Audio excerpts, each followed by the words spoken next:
listeners, excuse me today. It's your boy Tate in the building. Got a little bit of a swole face dealing with an infection, so I don't look my typical handsome self. That's why. But thank you guys for joining us on the Know It Alls channel. This is an episode of That's Rather Cavalier and the Central Division Showdown. Tonight we have a couple of the FFSN basketball personalities. And June does the Detroit Lions, and him and B. Foss do everything in Detroit. They've been on the channel before, so you know them.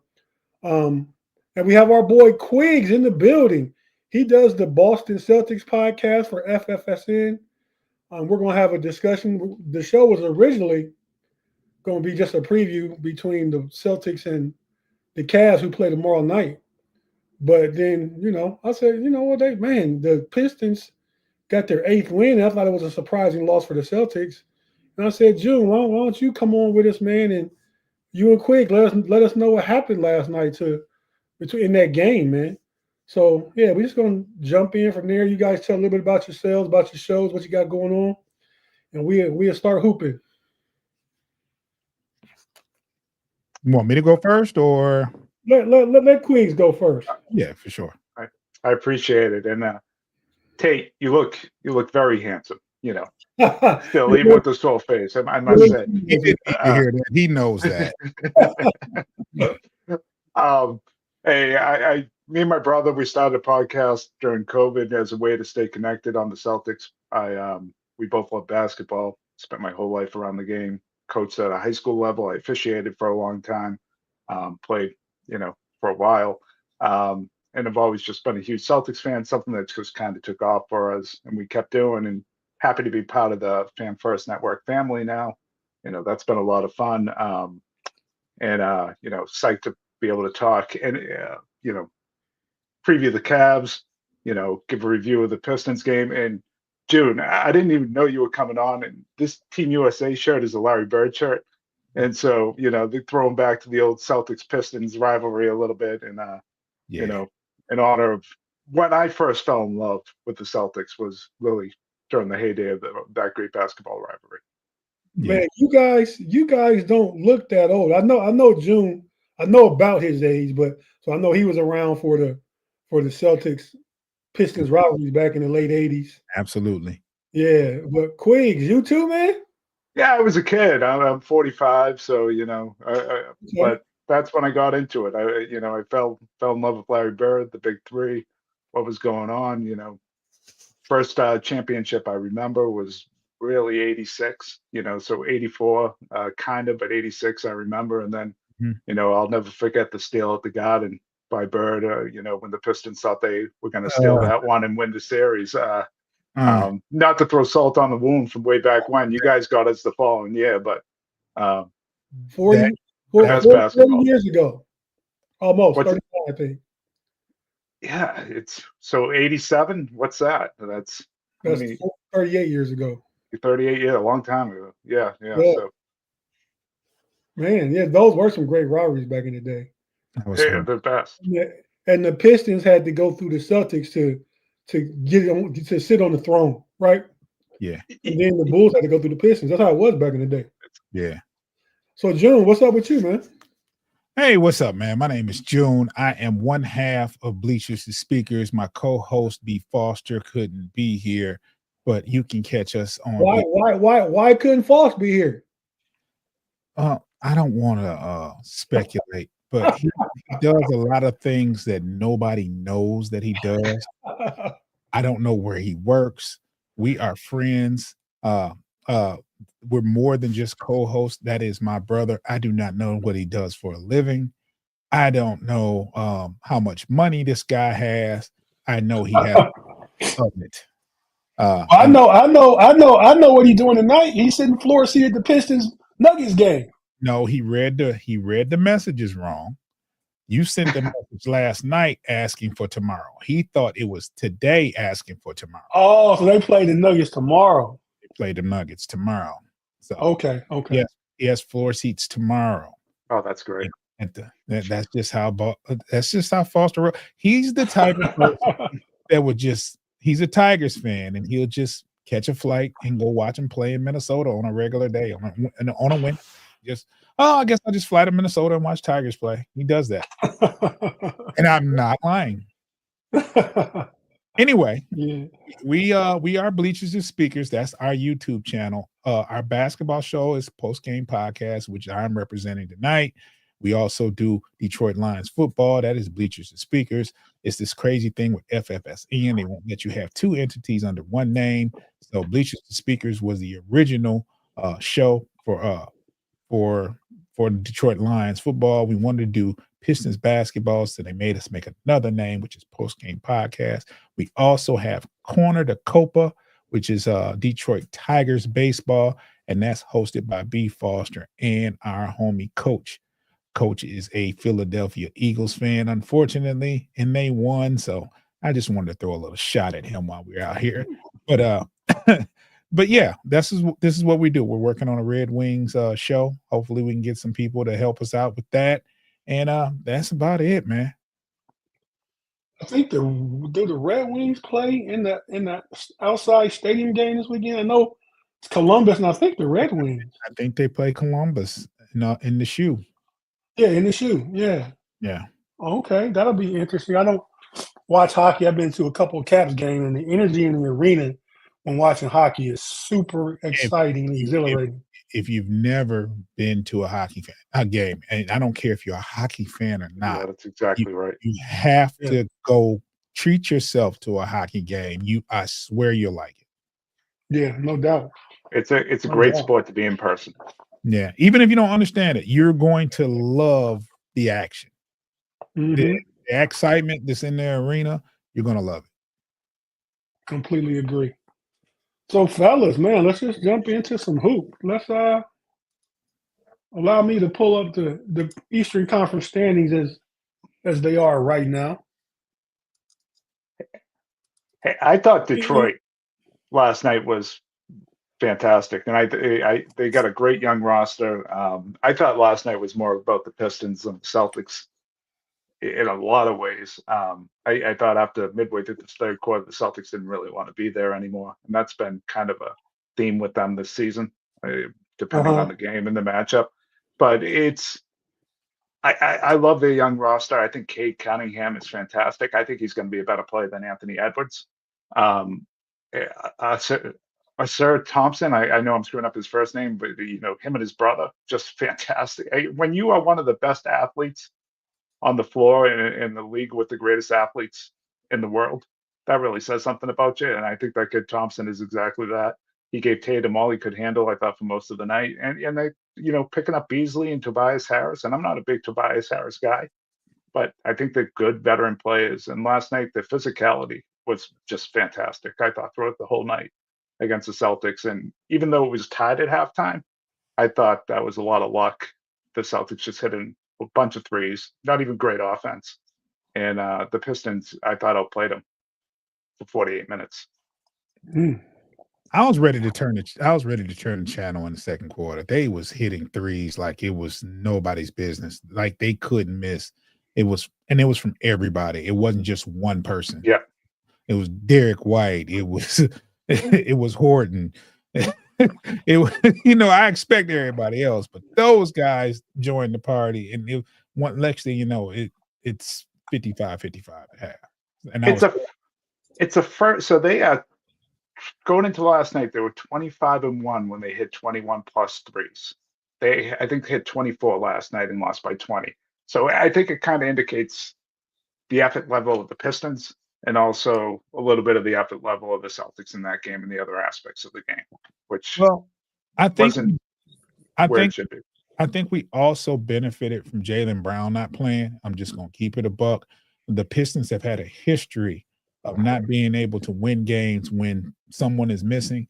Dating back to last year, we played Denver here in Detroit, and Joker gets thrown out in the first quarter, and we still lose that game. It was a tight game, but we still lose that game.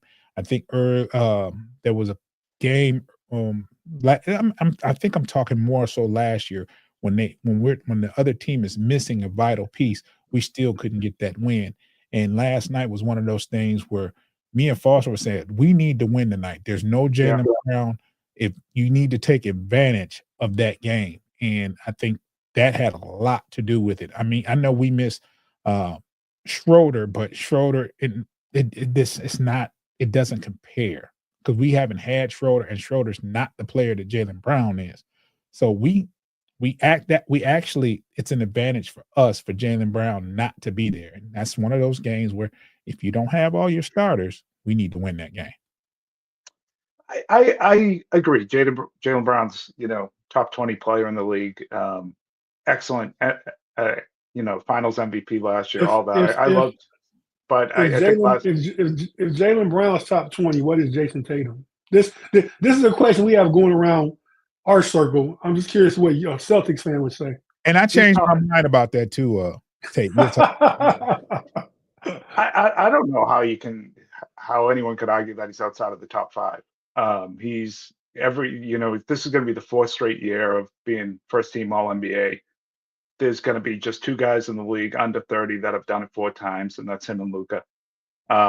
He has won a championship. I mean, he really should have been the MVP of the finals last year. He led the team rebounds, points, assists, steals.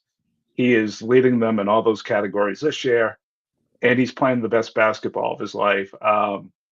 You can't double him anymore because he's reading what's happening before the action happens. And his assists have gone way up. Way up. And that's why the DeAndre Hunter move was so important, because if Cleveland, the recipe was to double him, they were going to get cooked. You need a single coverage Tatum and be physical with them, which doesn't mean success, but it's your best recipe. And so I think, to me, he's a top 5. I kind of look at it, Jokic is 1, and then you can number him how you want after that. But he's definitely a top 5 in my mind. I don't know how you guys do.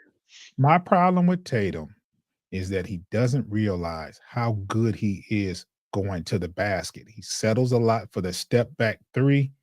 And if he decides to go to the rack when he wants to, he gets 2 or he gets fouled. He's that good. And I think he settles for jumpers too much. Now, he makes a lot of them. So I see why he takes as many as he can, but he's that good going to the basket. I don't think he realizes how good he is going to the basket. Yeah, he's big and strong. He's physical. He's 6'8", probably more like 6'9". Yeah. He's. I think that has a lot to do with the Celtics' philosophy, and he takes to coaching. They want the volume on threes, and they also believe that when he's hitting his off the dribble 3, it unlocks the offense in ways that no other option does. If you have to cover that, once you step to him, he's going to go right by you, or you're going to have to throw 2 at him, and he's going to hit Cornette on the roll or things like that. So I think it's part of the strategy, but I agree with you. At times it gets really frustrating. And he has calmed down on that. Yeah. Compared to last year. He's over the past 20, 25 games, it's the best basketball I've ever seen him play. Yeah. I mean, when he's hot, I wouldn't tell him to change his game. I want him to play like he is, because when he's hot, but he's really good going to the basket. Really good. Oh, he is. He's very underrated as far as going to the basket with the ball, but he's a great shooter. He's a scorer. I think he can be more than just a great shooter. He's an all-around scorer. So June, when we talked about this on our show, it was 4 of us, and 2 of us said Jason Tatum, and 2 of you said Jaylen Brown. Now, you said you changed your mind. What made you change your mind since then? I went back and looked at game tapes, highlights, because what happened was I brought the subject up with a friend of mine, and they pointed some stuff out. So I actually started looking at the highlights, and this, that, and other. I started looking at everything. I spent about 2-3 hours, and I was like, "Nah, I'm taking Tatum first." Right. I said Jaylen Brown, but I said no. You just roll with Tommy. That's all. I kind of did. But to me, Jaylen Brown is one of my favorite players. So I'm sitting there, you know what I'm saying? Because I followed Jaylen Brown since he was supposed to be he was a top recruit for Michigan. So I had followed him in high school. He chose to go to Cali. So he went to he's He's a scholastic guy. Yeah. Yeah. So yeah. And he was very good at Cali, and I've been following him ever since. So I was a Jaylen Brown. I do not pay attention. I do not like any Duke players. So when Tatum went to Duke, and it was like, I'm not a Duke guy either. So, but so Jaylen, I paid a lot more attention to Jaylen. So I would blame that. I know what Tatum does, but I've been watching, Jaylen Brown since he was in high school. So it's like, so he's one of my favorite players. But if I was to start a franchise, I definitely would pick Tatum over Jaylen Brown. But it's still not an easy choice. Right. I can agree with that. And Jaylen Brown, when he came out, he's committed to his offensive craft. Yeah. He has got so good at offense in his time in the league. Yeah. Hey, I was initially the comp for Jaylen Brown. Well, not the comp. My comp for Jaylen Brown. I was hoping the same thing as far as Cleveland goes for Isaac Okoro. Mm-hmm. Defender, primary, great defender. Mm-hmm. He can't get the offense. He can't hit open three, so he's not playable in the playoffs. But the defensive chops he has, but he plays himself onto the bench because he can't shoot, can't really score. Yeah, and I think Jaylen is a hell of a finisher. If he gets the ball on the break, it doesn't matter if he's taking that shot. It's a dunk or he's going to finish. He's one of the best in the league on transition. And to your point on the offense, early in his career, he was like allergic to dribbling. It was like turnovers all the time. Yeah. But in that final with Phoenix, he still should have been. What's that? In that final with Phoenix, he still should. He looked like he still was allergic to dribbling. Yeah, he was. But his handle's gotten a lot better. He really works. He works, and he's a great guy off the court. He's a role model. He's got his own sneaker that he's pushing out there. He's doing his own has his own line of clothes. He's out there in the community. He speaks at Harvard. I mean, he's if you have a son, you want him to grow up to be like Jaylen Brown. That's the guy you want him to be. But if you're game planning against the Celtics, and I see it every night, the game plan begins and ends with how am I going to stop Jason Tatum? I agree. Tough question. I mean, but when you said Jaylen Brown's definitely top 20, I would agree with you. But that's why I had to ask you, where do you see Jason Tatum? So there's some separation between them. Oh, I think there definitely is. Yeah. Yeah. Okay, so I'm gonna pull up the standings again, and you guys tell me anything that looks interesting to you, as far as any potential movement you see. The Bulls are going to stay in that play-in, June. To our frustrated Chicago sports fans' chagrin, the Bulls are going to stay in that play-in seed. Yeah, that's what it looks like. No one loves mediocrity more than the Chicago Bulls. What sticks out to me is that 4th, 5th, and 6th placed records. They're very, very close. And those look like they could possibly interchange as the games go on. I think it's like 20 some odd games left. There could be a lot of movement between that 4, 5, 6 seed. Yeah, no, completely agree. Yeah, completely agree. And I think it just two really interesting. I'm kind of tired of the Bucks, but I love the Pacers, the way they play. I love how fast they play. I love the way Rick Carlisle has them going on. Halliburton, I'm a huge fan of. And then the Pistons, and they don't even have. I just realized you guys don't even have Jaden Ivey right now, who's a fantastic young player. I'd love to see that matchup. I'd watch every minute of a 4-5 Pistons Pacers matchup. I think that series would be entertaining as hell. Yeah, I think it would be, and that's my for sure one wrong take of this basketball season thus far. When we started the season, I said the Pacers were going to regress, and they have not. You remember me saying that, June? I remember. And you were almost right. They looked like that at the beginning of the season, but they've come together. Yeah. Is that Is that sustainable in the playoffs for them? Because last year, Giannis was hurt. Dame was hurt for a game or two. They played the Bucks. That could be a potential matchup too. Still, right now, that is it. Right, 4 or 5. Yeah. Yeah, definitely could be, and that would be go ahead, Quick. No, I think it is sustainable. It doesn't mean they won't get knocked off in the first round. I think if Brunson doesn't get hurt in Game 7, maybe the Knicks get by them last year. But I don't think the Knicks would have challenged the Celtics in the four. The Celtics swept the Pacers last year, but that felt like a 7-game series. They were winning 3 games late in the fourth quarter. Game 1, Game 3, and Game 4 against the Celtics.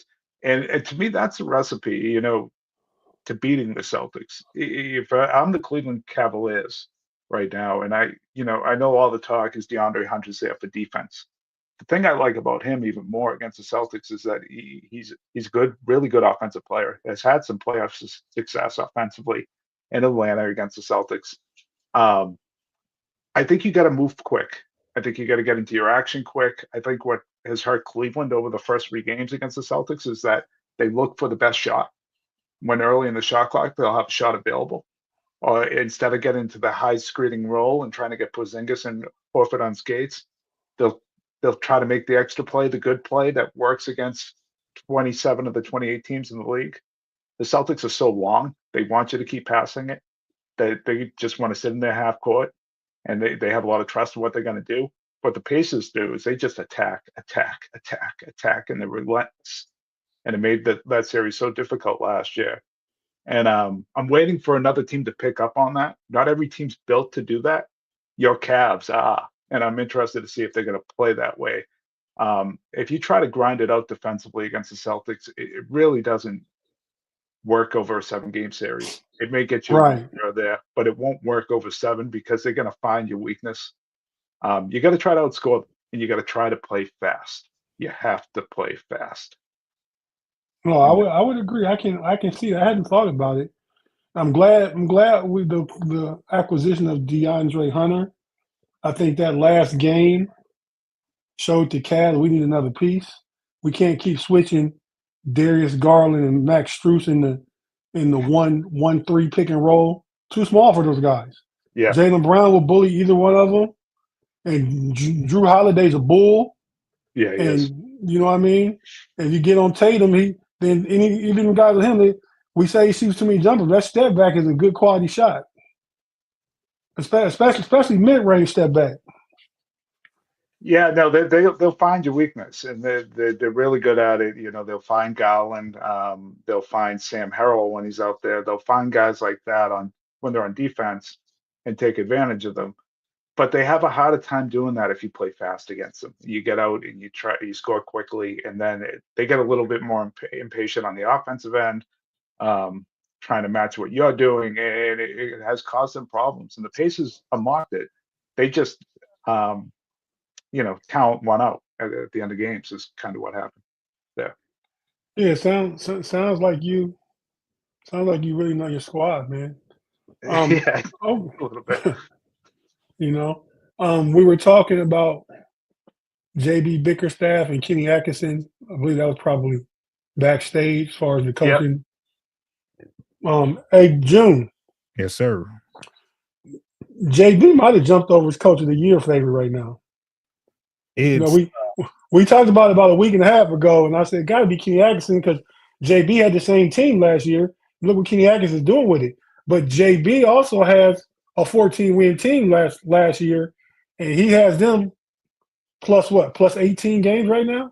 Yeah, it wasn't to diminish what Kenny Atkinson is doing. It's a 14-win season last year. And not only did they, they're doing what they're doing as far as the wins, it's just a different atmosphere within the players. Yeah. And it's just different. It feels different. You got to remember, the Pistons had just hired Monty Williams. He coached 1 year, and it was night and day. Now they did do a bit of a roster overhaul, but at the same time, you got to give JB his props, and it had more so with the turnaround than anything, not diminishing what the Cleveland coach has done. Well, I think the difference between JB and Monty Williams is just culturally. I mean, JB is more what Detroit is. Is cousin to what the Bad Boys were. A tough, gritty, grinded out team. And I like Monty Williams. He's a nice guy. You know what I mean? Yeah. So I think that may have something to do with it. Now with that, if we're gonna go to break and then come back and talk about the Cavs and Celtics, Quiggs, let me ask you this. Sure. Would Boston have reached a championship win if Ime Udoka was still the coach? Oh, I think so. I think so. I think Ime, like JB, is a great defensive coach, one of the best in the league.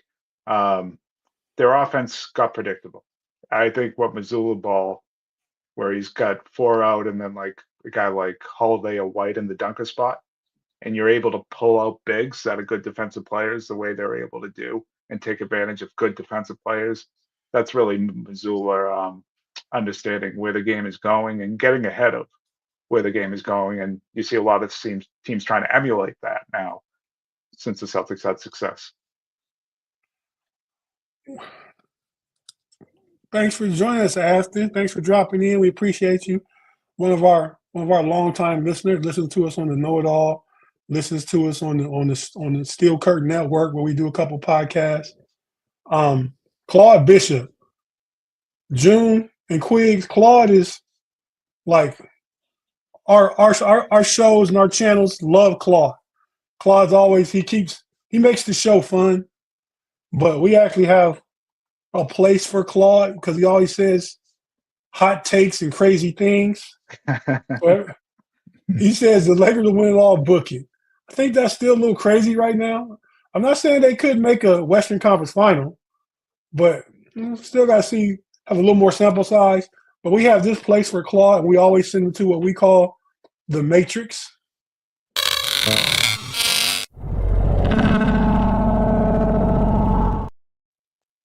So Claude goes into the Matrix at least 3 times any show we do.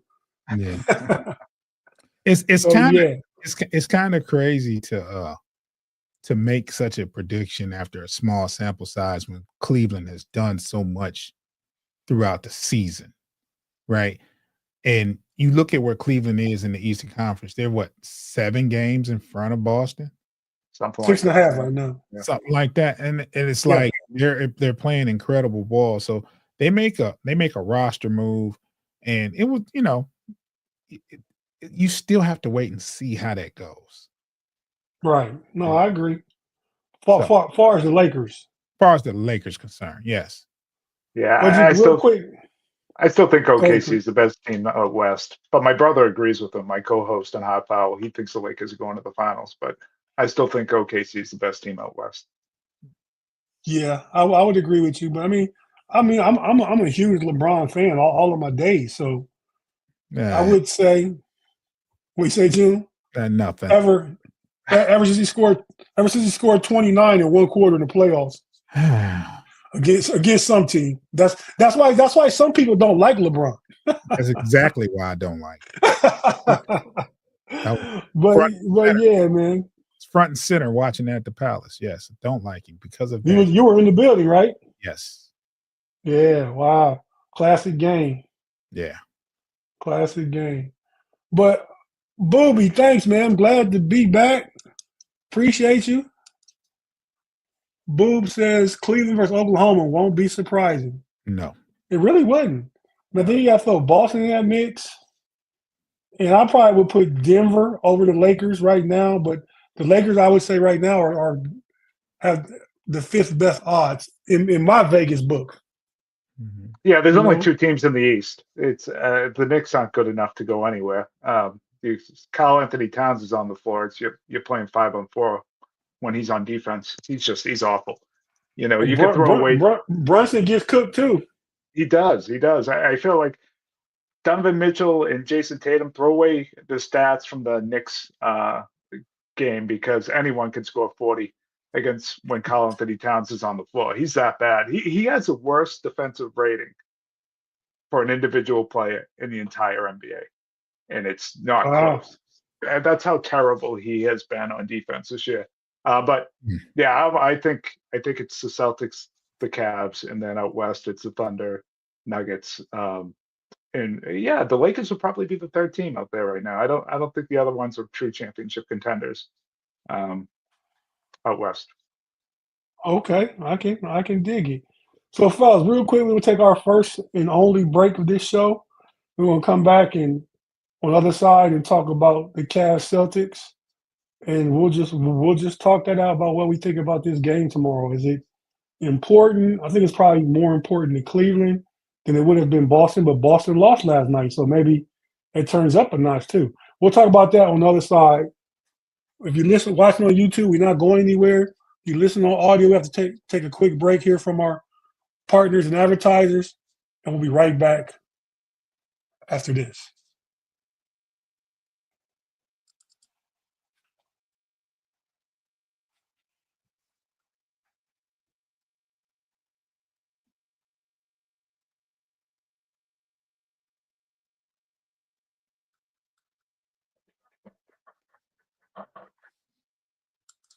And we're back on the That's Rather Cavalier podcast, along with the Central Division Showdown team and the homie Quigs, Boston Celtics Hard Foul podcast on FFSN.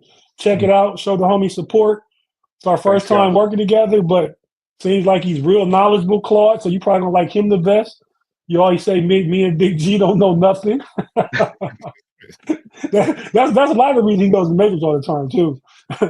But yeah, so man, let's go ahead and get into the game tomorrow night. It's in Boston. Boston's at home tomorrow. Quiz, how do you see this game? Is it important to the Pistons? I mean, to the Celtics now, or how do you see it? Yeah, these games have been important. It's so there's been games this year where they haven't taken seriously, as opposed to last year where they wanted to kill everybody. They played down to their opposition, or a team's given them their best shot, and that's kind of happened over a course of 82 games, a whole bunch that they just say forget it. But when it's a marquee matchup, whether it's been the Cavs or the Knicks or you name the team that's kind of rises to their level, they have come to play, and they've usually showed out pretty well. So I expect them to be ready to go. There's no better scene than a Friday night game at the Garden in Boston. The crowd's going to be into it. The crowd's always into it. They always sell out, but it'll be a fun night. They'll be ready to go. I think the game's more important to Cleveland, but this isn't a game where the Celtics won't take it seriously. They'll be ready to go. Right. I see it. I think it's important to Cleveland. I mean, with the new acquisition, it's your last chance against Boston. Next time you see them after tomorrow would be somewhere in the playoffs, wherever it is. Yeah. It'd be somewhere in the playoffs. I think they want to prove to themselves that we can beat them. Especially with the acquisition of DeAndre Hunter, Ty Jerome has been balling out. I mean, man, that guy's been really good. And I wanted to say that about people. I mean, we take for granted, I think, that some of these players that are good college players can be good professionals. I mean, you have some of them that fall off, but I think about Garza getting big minutes for Minnesota, 2-time player of the year, I believe, in college, at least one time, is a big factor in their team. Zach Edey was projected not to do much. I mean, they're doing pretty well. He's a starting center next to Jared Jackson. They're a problem. And they're a good team. They're a very good team. Yeah. Yeah. And Ty Jerome was a player of the year candidate the year that they won the national championship in 2019. So we can't just overlook these. Some of these guys have talent. It may not be the athletic talent you want to see when you're a high end kind of what do you call it? Marquee type guy. Say it again. I'm sorry. Like a blue chip type guy. Yeah, like a blue chip type guy. Right. Yeah. But they all know the game. They all have a role that they can play, and I think we have to consider some of those guys. For Cleveland, that's Ty Jerome. Like I said, Zach Edey and and the kid from Minnesota from Purdue. Ty I Jerome's just going said to his get name. he's going to get paid next year. He is going to get With- he's going to get paid somewhere. And what a great contract Cleveland gave him this year. He's been a great player for them off the bench. Yeah, Yeah, I one agree. guy, Donovan Mitchell. What was he? He was the 28th pick in the draft, right? He wasn't highly I think touted. he was. I think he was 13. He was like He was the 13. 13 or Okay, 14. I thought he was high. So my bad. And Yeah, he kills the Celtics, man. That's the one guy that you can make a list of a bunch of players who you think might do what in a game like tomorrow. The one guy I'm positive for Cleveland that will show up and show out is Donovan Mitchell. Since he's even back in Utah, he has always absolutely murdered the Celtics. I don't know what, right. and it's a lot of times it's against good defense, and the dude just makes play after play after play. He's got to be an All NBA player this year. He better be with the Cleveland's record and the way they're playing. Yeah, his numbers are down, but that's because he's taking a step back. I think Kenny Atkinson is doing a great job of saving his players. He's not Tom Tibbs in his players. Well, that's good. Yeah. So I think will Jaylen Brown be back tomorrow? I don't Yes, know. I don't know. So he's listing his question. So the line came out as 3.5. The Celtics 3.5 point favorite, which Vegas basically says that means that they're even on a neutral's floor. And then it went down to 2.5, and the Celtics injury report came out. And I would tell you Jaylen Brown's worth probably a point in the line. So the fact that Vegas had that drop down to 2.5, I wonder if he's listed as questionable. I wonder if they know something we don't in terms of him playing or not. And then Missoula's comments on him were along the lines of, he's a tough guy. Sometimes we have to slow him, put the wraps on him ourselves. Yeah. So, my guess is he wants to play. Will they let him play? I think is a whole other question. Right. June. I mean, he took a knee to the thigh, so that's painful as hell, as you guys know. Right. June, what do you think about this matchup from an outside perspective? When Cleveland plays anybody, I usually give them a nod, like they're favored to me. So it's like the team has to beat Cleveland, right?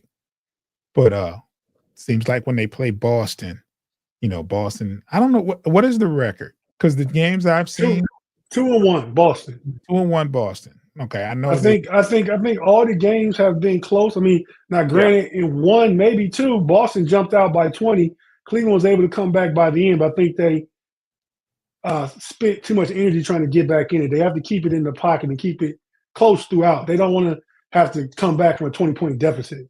And it just seems like Boston turns it up a notch when they play Cleveland every time. And it's like, it's for me. Now, I don't know how a 7-game series would go, but these games, I give the edge to Boston. Yeah, I do too. Just because of what's been going on 2 out of the 3 games there. I think the Boston has just has another gear when they play Cleveland, it seems like. And I think everything depends on what Derek White is doing. When he adds to what's going on, when he's on and everybody else is on, Boston is unbeatable. And it seems like Derek White has stepped up in those games versus Cleveland. Right. No, Derek White has. He's like Shaq said, he's one of the major contributing others. Yeah. He's like the other. You bring Pritchard off the bench and the big guy. What's the big guy's name? Cornette. And you got Cornette. He always does well against Cleveland. Yeah. He's had a good year. Cornette didn't play last night either, so I was happy. No, he might not play tomorrow either. He's been out for personal reasons, so I'm assuming he had a kid or something like that. So he's listed as questionable along with and so isn't Holiday. Holiday's listed as questionable too. And he hadn't been on the injury report. So that's why the line went down. All those players. That's why the line went down. Right. I want to ask you something, Tate. Go ahead. So in the last game that these two teams played, Evan Mobley is my defensive player of the year now that Wemby's out. I think he's great. I think he's going to be even better as he is in the years to come. You know, my brother, and I think he's right. He's going to be an All NBA guy at some point in his career. Hey, June's heard that before. Go ahead. So but what was interesting to me is he was so ineffective the last time these two teams played that he didn't play the last 5 minutes of the game. And he's a pretty good shooter, but the Celtics said, you know, we'll give you that 3-point shot because we don't think you're going to take it enough. And he didn't. He passed up that shot quite a bit in the last game. He's not a willing enough shooter. And then I thought Porzingis gave him a lot of issues inside to get his offense going with his length. And now, so my question to you, because I've watched a lot of Cavs, but not nearly as much as you have, was that just a one-off, or was that Porzingis and the Celtics giving him fits, and is that something to worry about going forward? I think it's a one-off, but I wanted to hear from you. I think it's a one-off, a combination of both. I think he probably was like, at that time, maybe 5 games back from a calf injury, I think. Okay. I mean, you know, so he wasn't fully in his routine. I think the All-Star nod has given him confidence. He was asked All-Star weekend who he sees as the best 2 players in the NBA in the next 5 seasons. He said Wemby and myself. So he's feeling himself. He's feeling confident, right? Yeah. And I mean, I see him do stuff like the other day when they played Memphis. That game, Donovan Mitchell had 33 and 6. Ty Jerome had 25, 5 and 4. He balled out. That was the first game he balled out. Evan Mobley had 25, 13 and 8, and it was quiet. Yeah, it was quiet. That's what he does. You know, he might not be. Go ahead. I'm sorry. I was going to say, and you don't realize it, but he's impacting the game so much on the other end that he's more valuable than Mitchell and James in a lot of ways. And right. You know, Jerome. I'm sorry, not James. Yeah. Yeah. That's why I said when the playoffs come, Evan Mobley has to be the second best player. 1B to Donovan Mitchell's 1A. Yeah. I mean, you're gonna get something from Darius Garland, though Boston D's him up. Drew Holiday and White are a troublesome matchup for him.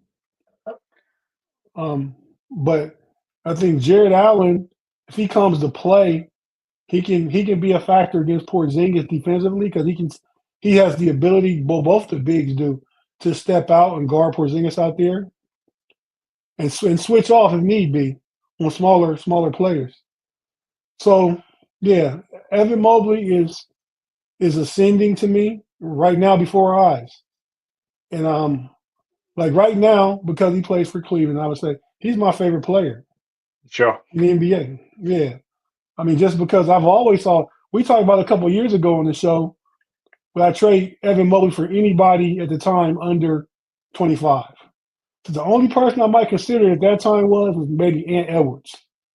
You know, and not thinking Dallas would ever get off Luka. That wasn't even a consideration, but we know different now. Yeah. But yeah, so I mean, I'm a fan of Mobley, big fan. I think in this game we're looking at a close game. And I think Boston's going to be at home, and that's when they beat us the first time in Boston was during the tournament, the Cup tournament. Yeah. Then we beat them in Cleveland. Then they beat us in Cleveland this last time, like 2 or 3 games before All-Star break. So, and that's the game I think we had to make a decision to get DeAndre Hunter because you need somebody that has size and wingspan and can give a challenge to Jason Tatum and Jaylen Brown, because those guys will just pick who they switch on to, and it was usually Strus and Garland. And I'm not saying they're defensive liability; they play with effort and stuff, but against those 2 all NBA type players, it's not a good matchup. I tell you what, too, I know it's at home for the Celtics tomorrow night, but over the last 3 seasons, there's just been time after time during this run that they've had that they've let the guy down at home. They've been a better road team. They've been a better road team this year, a much better road team this year. They're the best road team. And they've been a historically great road team over the playoffs over the last 3 seasons at home. I don't know what it is because it should be a great home court advantage at Boston Garden and whatever, but they've struggled a bit. So, an opportunity to maybe sneak one out tomorrow night for Cleveland. Yeah, I find that Boston sometimes, I don't think they will tomorrow, but they play with their food sometimes. Yeah, sure. Yeah, You yeah. know, I think that's part of it. Speaking of which, I'm anxious to see that Celtic documentary that's coming out next week. Oh yeah, you and me both, man. Yeah, I'm I looking can't forward wait. to that. I can't wait. 8 parts. 8 parts. This is great. Is it 8 parts? 8 parts every Monday night. Yeah. So this going into June. Hopefully the Celtics play into June, and it'll work out great for me. Hopefully they play until Memorial Day, somewhere around there. But yeah, so okay, score prediction, Quigs, for tomorrow night. Just who wins? Is it a close game? I mean, it's not football. We might give a score prediction, but how do you Yeah, see it yeah. playing out? I think it's definitely going to be a close game. They've all been a close game so far. Um, I I guess if the Celtics are healthy, I think they'll win a close one. I think if they're down a couple guys, like the injury report is saying, I think then the stress of having to cover Donovan Mitchell really becomes a problem, and I think Cleveland would have the edge. I mean, I think if they're down a couple guys, they're just going to target guys like Al Horford out of the pick and roll all night long, and with the limited bench, that's going to be a problem. Okay. June, what do the Pistons do against the Nuggets tomorrow? When your boy Foss will be courtside reporting for the post game podcast. We haven't had much luck with the Nuggets, but the Pistons are playing at an all-time high confidence-wise. I think it's going to be a good game. I don't know. Joker is just something else, man. And Yes. I think we're going to compete very well, though, regardless of the outcome. I like that. The Lakers held him 12 points the other night. Of course, he got his triple double, but held him 12 points. He won't have 12 points tomorrow night. He got that low scoring game out of his system. What did he only have 7 shots in that game? That was insane.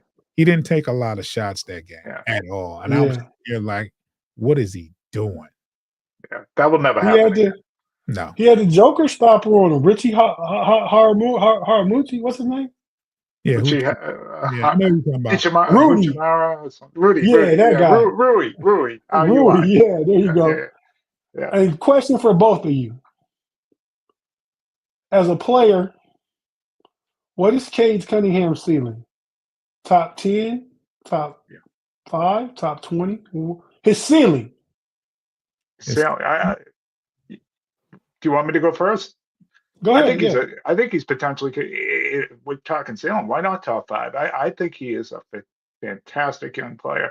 I said at the top of the pod, I think he's going to end up being a better player than Anthony Edwards in the long run.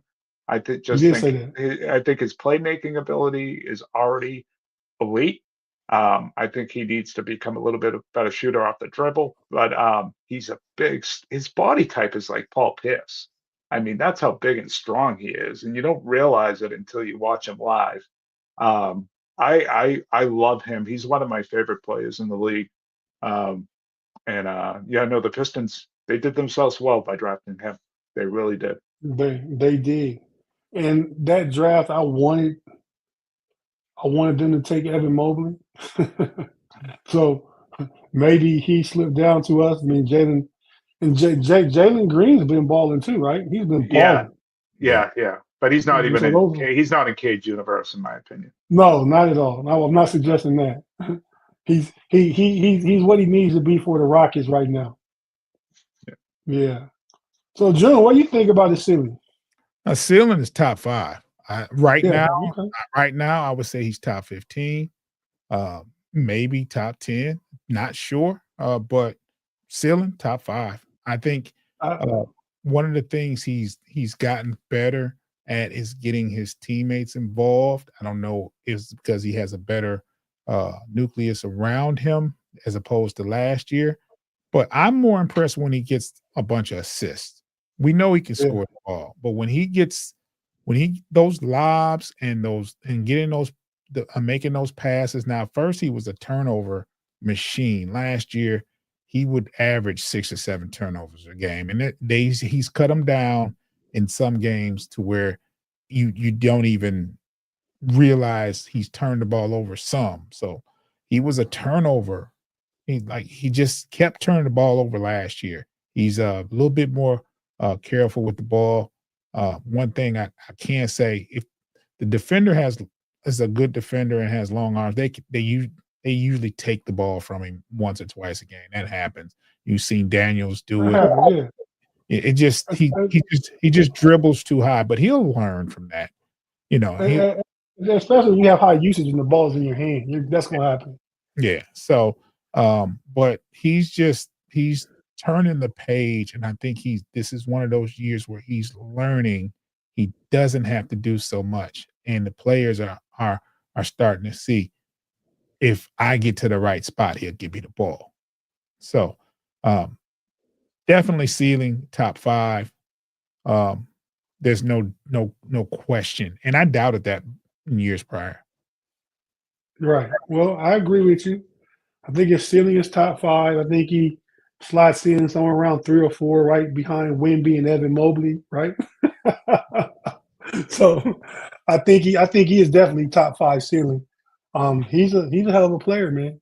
You guys have somebody to build around for the next 10, 12 years. Yeah. So definitely. Yeah, I think I don't think this is a one-off for you guys. I think you guys are trending in the right direction. Now, it may happen that JB gets him to a place and then they need somebody to take him over the top. Yeah. But let JB do what he does right now.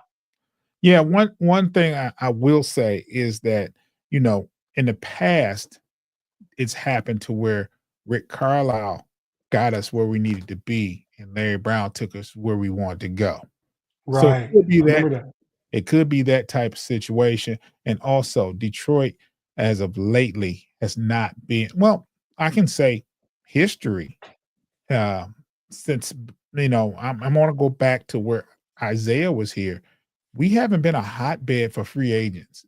Like, we don't get a lot of free agents that come here and that actually do well. Malik Beasley is an exception to that rule, but usually we can't get players here. So when you draft someone like Cade, you know what I'm saying, you have to be very fortunate in the draft. You get somebody like Oscar Thompson as well. If you can get players like that in the draft and keep them, you know what I'm saying, that builds the nucleus here, because we haven't had much luck in free agency.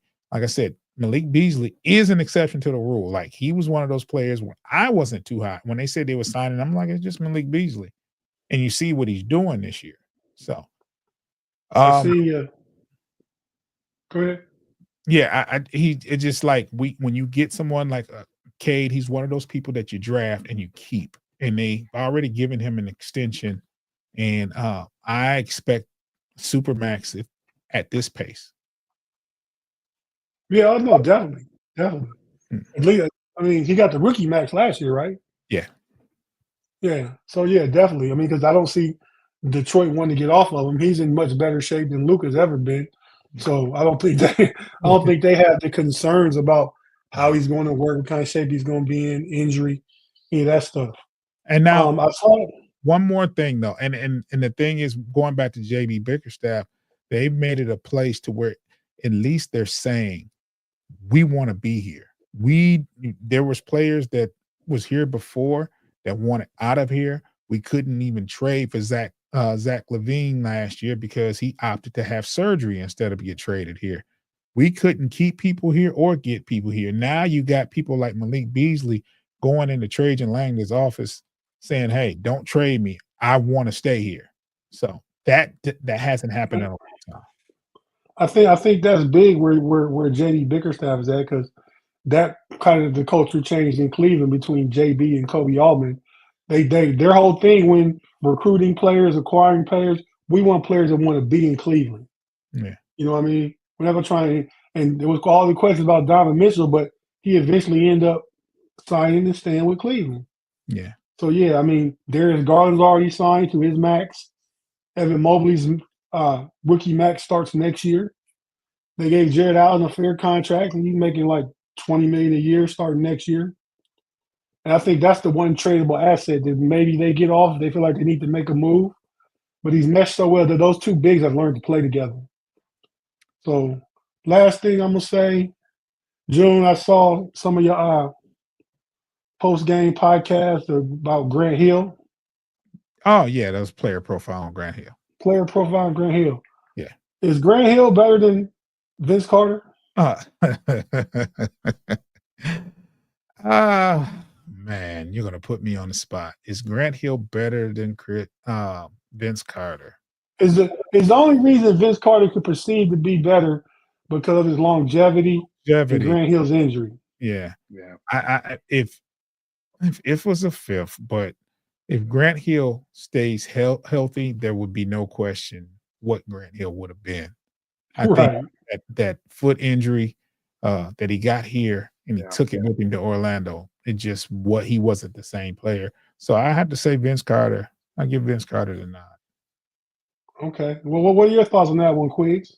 I agree. I think, when Grant came into the league, he was potentially going to be the face of the league for quite a few years. And Yeah. then he had that foot injury, and didn't work out with him and Penny Hardaway, Tracy McGrady down there in Orlando. And it just, it was unfortunate. I loved Grant Hill. I loved the way he played. Yeah. He would have Me been a too. great fit in today's NBA. So would have Vince Carter. Vince Carter was fabulous too. Outside of the season, he quit on Toronto. But yeah, Right. no, two good players, but Carter had the better career, no doubt. Yeah, they Right. put Grant Hill at point guard when he got here. Now he played small forward at Duke, and he did help bring the ball up some, but they had a backcourt at Duke the whole time he was Bobby Hurley. Bobby Yeah. Hurley was the ultimate point guard. He didn't have to bring the ball much, but when they got him, when Detroit drafted him, they put him at point next to Joe Dumars, and it worked to his advantage. I never would have thought that, but he averaged 19 his first year, and he never looked back. I think he averaged 19 and 6 his first year, his rookie year, and he was rookie of the year with Jason Kidd. They both shared that award. So, Right. Yeah, Grant Hill was a beast. And yeah. I agree with you guys as far as the resume and career goes, but as just a basketball player, minus the injury, Grant Hill probably would be top 10 player all time if he played a healthy career. Yeah. But so my real quick on the game, I'm gonna say it's a close game. I think it's gonna come down to if Donovan Mitchell outperforms Jason Tatum and Evan Mobley gives him what he can. Don't have to be 30 points. Don't have to be 15 rebounds. Just impact the game defensively. Get what you can get. And I think that's the recipe for Cleveland to try and take that game tomorrow. Hey, that's a matchup I'm watching. I'm watching the Evan Mobley stuff tomorrow. That's the most interesting part of the game to me. He struggled so terribly in the last game. I'm interested to see how it looks tomorrow night with him. Yeah. All right, fellas. Well, Quiggs, June, go ahead and plug yourself, plug your shows, and Quiggs, it was great having you, man. I'd love to have you back. Next time we play the Celtics, we want to talk about the overall NBA, and now that you and June have a knowledge of each other, maybe I'll do the Pistons and Celtics play anymore this year. I don't think so. No, they played 4 times. The Celtics won the first 3, so we've had enough. We've had enough. I'd love to come on again, guys, and I on either show, and maybe we do something right before the playoffs, the 3 of us, and we kind of break down the NBA and how this thing's going to shake out. Anyone that wants to listen, if they're going to call it a hard foul, join me and my brother Mike. We try to keep it light and fun, but I'm a nerd. I can't help it, guys. I just nerd out on basketball, and so I go down roads maybe sometimes that are too nerdy for people, but that's how I do it. It's a judge-free zone. There we go. Yeah, it is. And Jim, who hosts the CDS next? Me. Hey, did it last week. You? Yes. Okay. All right. So if not the next week, a week from Monday coming, I'll bring you on just so you can meet the other guys on the Central Division Showdown and stuff, and we'll just go from there, man. Yeah, it'd be dope. Yeah, we have a good time. And Pay, the Mr. Fine that you saw earlier backstage. Will he be there? There's no, he's not producing, so there's no telling. Yeah. So it's not a guarantee. Yeah.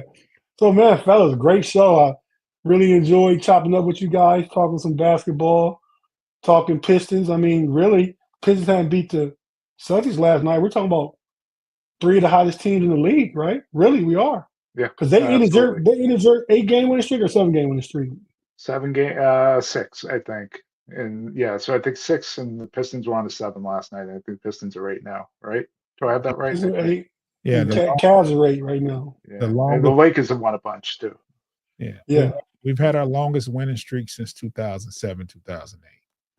I saw that. That's amazing. That's crazy. That's amazing. That's Yeah. what. That's 17 years. Yeah. Who was on those teams? That was Chauncey Billups. That was Chauncey Billups still there. Still 2007, 2008? He might have been still there. Yeah, you got to remember, we went to 3 or 4 conference championships after that. We won in 2004, and we lost to San Antonio in 2005.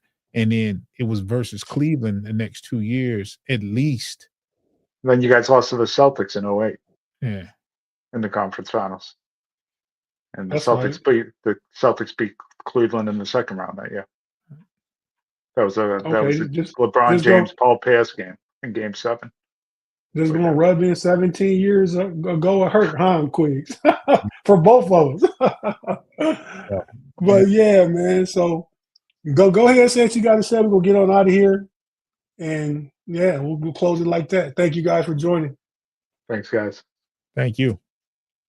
So nothing you want to say? You said it all at the beginning, right? Yeah. Subscribe to Bleachers Speakers on YouTube. Check me and Foster out. You can check out our material there, and go from there. And when you check out the material, make sure you hit the like button, share. Keep us in the algorithm. You can follow us on all the podcast aggregators. It's Postgame Podcast, FFSN in your search. Those are platforms like Spotify, YouTube Music, Apple Podcasts. Just make sure you hit that notification bell. And so when we drop content, you will get an alert, download those episodes, erase them, download them again. See, Claude's not the only one that goes in the Matrix. my boy Rob, Lightfoot Rob, you about to go to Claude land. Gosh. Hey, man, this is what our people that check us out always say stuff like this, man. Hubert Davis, that's a name for the past. He has to be a Tar Heel. He has to be. Probably so. That's a good take because I can see Pay saying the same thing.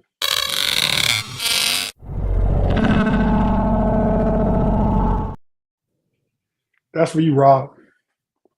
So, Quigs, anything you want to close out saying, man? Follow us on YouTube. They're going to call it a hot foul. And everything that he just said about his podcast, we do the same thing. So that same thing. And, make sure that everyone gives Tate his love because he's running a great show over here. And I can't appreciate the time that you gave me today. Appreciate it, man. We'll definitely have you back, man. I appreciate knowledgeable people and people that have good takes because I do a lot of these jokers, man, that have some crazy takes in the live chat and on shows. So, we always welcome a good, some good, solid, practical takes. Hey, so, yeah. I try. With that being said, for myself and Quigs, the homie June, and other Central Division Showdown folks, I had this graphic, never brought it up, so that's yesterday's win. Thanks. We'll go out with that one. Hopefully, I have a similar one for the Cavs tomorrow. But yeah, so we're gonna get out of here, man. Thanks everybody. Tune in Monday to the Central Division Showdown. Absolutely. On Bleachers and Speakers on Monday. Yes. And we'll go from there. So, and tune into the Know It Alls podcast Sundays at 6. You guys know how that goes down. And we'll talk to everybody and the homies tomorrow on Steel Curtain Network and Fans First Sports Network. So yeah, so from that's all I got to say right now. And appreciate the fellas for jumping on. And we'll see you next time when we see you. Peace. Right.